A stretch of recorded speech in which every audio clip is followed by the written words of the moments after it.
আসসালামু আলাইকুম ওয়া রাহমাতুল্লাহি ওয়া বারাকাতুহু। আমি হাবিবুল্লাহ, আপনারা দেখছেন জিনের চিকিৎসা মিডিয়া।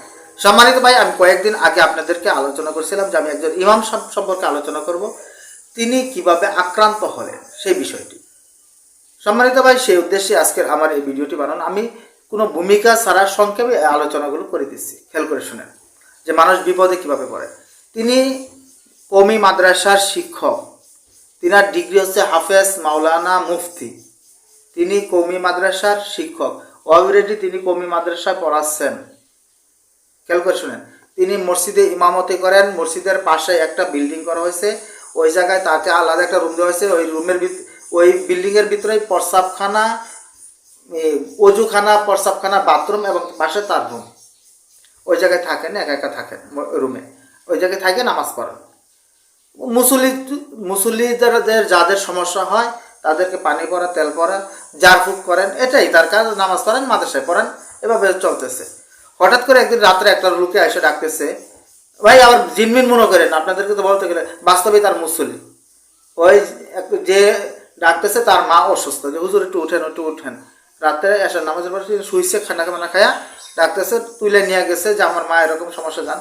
তিনি যায়াত ভাই দিছে 2 ফু দিলেই তো জিন হাজির। যাক, জিন হাজির মানে ওটা আগের থেকেই আসলে ফুমো দিচ্ছে হাজির। হয়েছে ইউটিউব দেখে শিখছে তো হাজির হওয়ার পরে এখন হয়েছে তার খেলামেলা শুরু। কি খেলামেলা শুরু? যে 1-1.5 ঘন্টা 2 ঘন্টা হয়ে যাচ্ছে, তাকে যাইতে বলতেছে, আর যায় না। তাকে রাইখে যে সময় তিনি অতিক্ত হয়ে আয়সা পড়তে চায়, ওই সময় জিন আমাদেরকে বাহির করে দিয়েছেন, আমরা আটকে পড়ছি, আপনি আমাদেরকে আটকে রাখছেন, বাহির করে দেন, আমরা চলে যাব। জিনারা বলতেছে চলে যাবে, জিনদেরকে হ্যাঁ হুজুরে বলতেছে যে তা বাহির, আমরা বাইর হইতে পারতেছি না, বাহির করে দেন।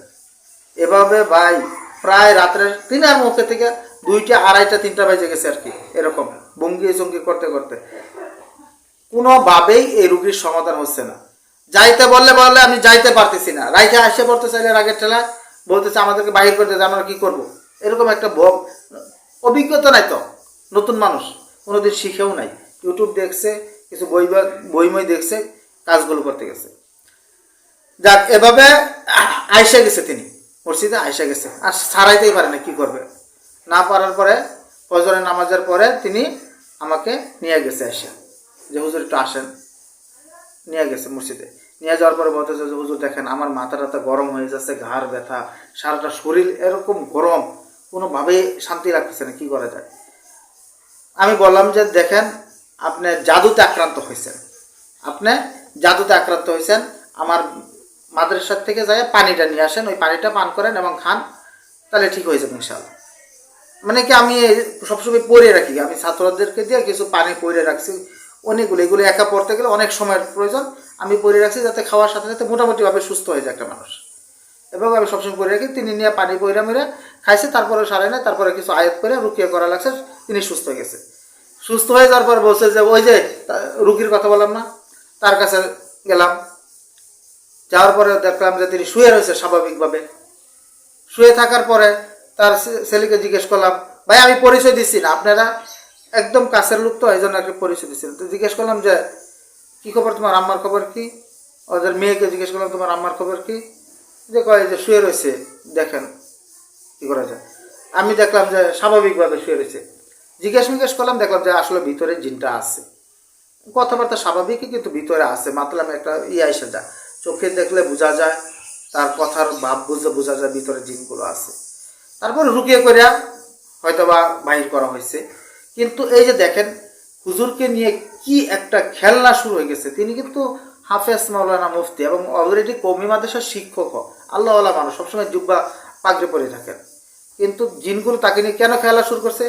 জিনগুলো দেখে বুঝে ফেলছে তিনার অভিজ্ঞতা কম। তিনি একটা সাধারণ বইয়ের এলেম থেকে এই শিক্ষাগুলো করছে, ইউটিউব থেকে করছে। তাকে যদি 2টা মুসরা দেয়, যেরকম মুসরা দিছে কি যে আমাদেরকে বাহির করে দেন, আমরা আটকে পড়ছি, বাহির হইতে পারতেছি না।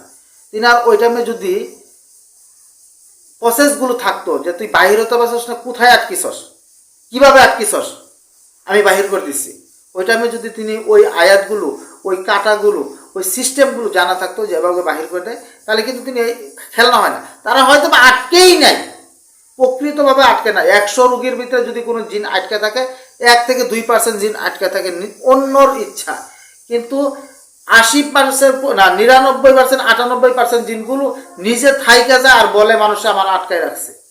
খেয়াল করে দেবেন, এটা একটা প্রসেস আপনাদেরকে বুঝাই দিলাম।